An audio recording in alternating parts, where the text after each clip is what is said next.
तोहरा आम के सवाद गोरी खटके बाकी होटके। दोस्तों नमस्कार। यूपी बिहार की बेटी खुशबू गाजीपुरी को तो आप सभी जानते होंगे।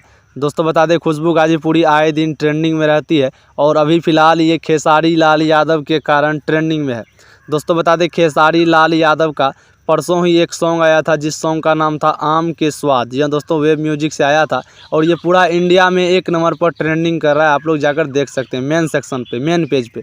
दोस्तों बता दें, इसी गाने पर खुशबू गाजीपुरी ने रील बनाया है और रील के कारण एकदम इंस्टाग्राम पर मेन पेज पर इसका रील भी ट्रेंडिंग कर रहा है। तो खेसारी लाल यादव का देन है और खुशबू गाजीपुरी भी किसी परिचय का मोहताज नहीं है, क्योंकि इनको पूरे यूपी बिहार झारखंड में लोग जानते हैं। दोस्तों ये कथा कथित पवन सिंह की बहन भी है, क्योंकि अधिकतर ये पवन सिंह को चाहती है और पवन सिंह के कई सारे गाने में भी नज़र आई है। खास करके ये ज़्यादा पवन सिंह को सपोर्ट करती है।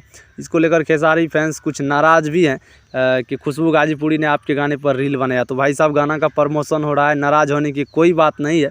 एकदम खूब प्यार सपोर्ट आशीर्वाद दिखलाते रहें। चलिए धन्यवाद, बाय बाय।